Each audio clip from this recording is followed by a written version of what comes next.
to the music though, hey, I know also you came from, Flint, which we was talking about. How was it like being under the branch, like with MC Breed and the legends, the Dayton family, which I never knew the Dayton family was from Flint, Michigan. Like, how did that feel, like being in that type of genre? You know what I'm saying? That type of, now you can pass it on to that generation.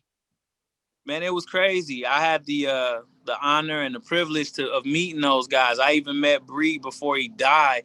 I like when I but this was when I was super young. You know what I'm saying? Like I was performing at this club back in the day in Flint called the Purple Moon, and Bree was in there, and he was a really, really chill dude. And it's always been nothing but love and respect for everything that Bree did. He was the one that paved the way and laid the foundation for everything that was to come for Flint. And yeah, the Dayton family, right off of my actually where I grew up at is right off of Dayton Avenue, the same Dayton Avenue that the Dayton was yeah, that's the Dayton and Dayton family is the same cross street from my street that I grew up on.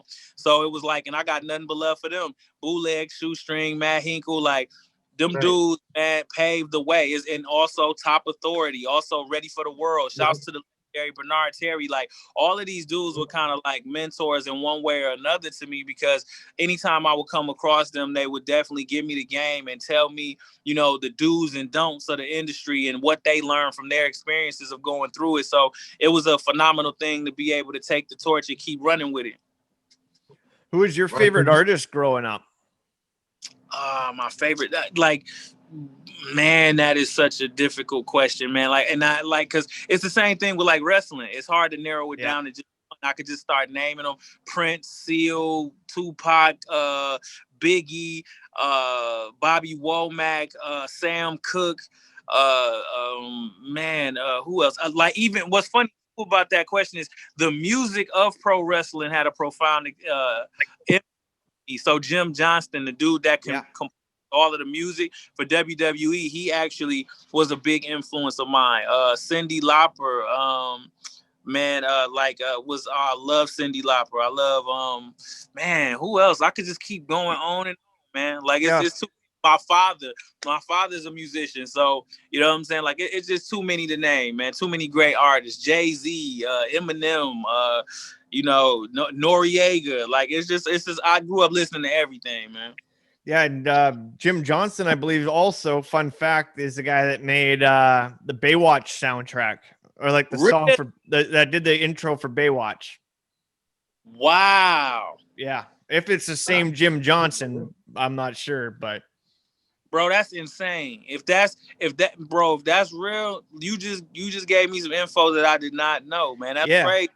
Yeah, because this is a little off topic, but I applied for Survivor, the TV show Survivor. I wanted to be on Survivor, so I made a Baywatch like inspired audition tape where I'm running across the beach in slow motion, my titties are bouncing, and I put the Baywatch theme in there, and it was definitely by a Jim Johnston. So was it Jim Johnson or Jim Johnston? Ooh, see, now you got me. Yeah, I feel like my man from WWE is Jim Johnston, I believe. Okay. Yep, Jim Johnston. Yep. Dude who be making the beats and all that and making the music. I'm gonna have to look into that stat then. I probably shouldn't have brought it up. Cool though. And speaking of albums, man. What was the first album that inspired you to actually like do music? Like made you be like, you know what, I can do this. This is what I truly wanted to do. That's an easy one, man. TRU, Masterpiece, Silk the Shocker, C Murder, True to the Game. That was the album. Because when I first heard the song No Limit Soldiers, that was it for me. I don't know what it was at that moment, at that time, but as soon as I heard No Limit Soldiers, it was something snapped in me that was like, this is what I want to do. I had heard rap music before, because what people don't know about me is, like I said, I'm a music dude first, and my love for hip hop came second. My father's a musician, and I grew up just listening to music. So before that, man, I was listening to alternative rock. I was listening to R&B, soul, old school. Like I wasn't deep into hip hop. My sister was. You know what I'm saying? So she was the reason that I got put on the hip hop. And when she had that Master P CD, that was it for me. Like, you know what I'm saying? Like like I said, I grew up hearing Tupac and Biggie, and I later on grew love and appreciation for their music. But Pac, Biggie, all them, like that, my love for them came later. Like, but what made me want to rap was that TRU, the True to the Game album, man. The game, yeah. Because my vibe was that Yeah, made yeah. everybody go. Shout out to them though. Classic. Shout out to my brother KLC, who actually produced the beat for No Limit Soldiers. Me and him, we got an EP coming out called 24, which is a dream come true for me, man. Because like, imagine that. I'm making an album with the producer that made the beat that made me want to start rapping in the first place. So it's like, oh, can't nobody tell me God ain't good, man. Oh yeah, God is good because KLC, man, that's one of my favorite people. I think they should give roses to him, KLC, Beats by the Pound, and Rick Rock from E40. Yeah, absolutely, I agree, and I think that Manny Fresh don't get the roses that he deserves too. And I feel like as producers, I feel like DJ Paul and Juicy J don't get the roses they deserve. Yeah, no, they don't. They don't. I was about to say, speaking of DJ Paul, you actually did something with DJ Paul and Yellow Wolf. How was that like getting that type of vibe from DJ Paul? Because he's such a genius and his beats is just unique. So how was it like working with DJ Paul? A dream come true. Because as you could tell by me talking about TRU, the True to the Game album, I grew up like Southern based hip hop was what I came up listening to.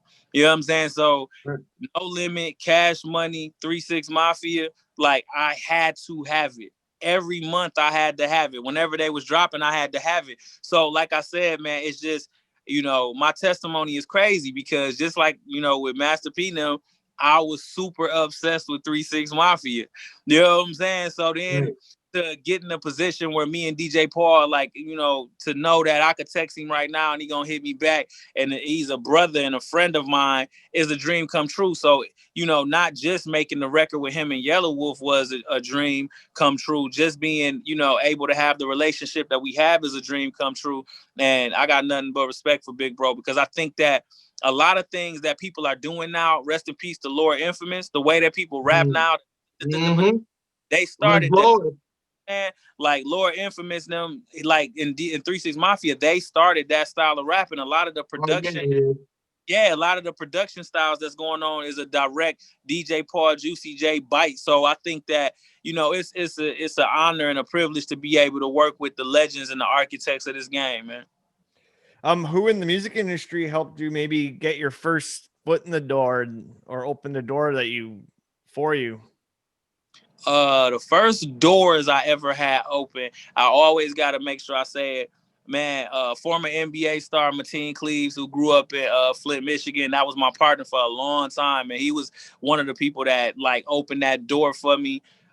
Kendall Young Sad Freeman. He was the former vice president of Maybach Music.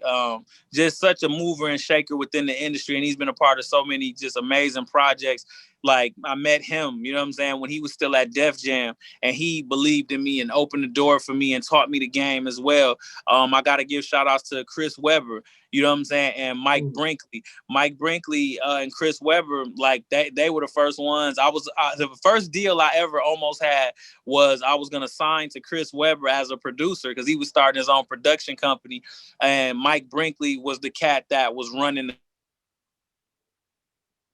company. So it's like all of these people, those four are the ones off the top of the head. And of course, obviously, you know what I'm saying, working with Dr. Dre for 5 years, like, you know what I'm saying, like another door that got open for me, being able to be around him and then understanding another level of the game at that point. So I would say, man, those are off the top of my head, man. Mo Cleaves, Young Sav, Chris Webber, Mike Brinkley, Dr. Dre.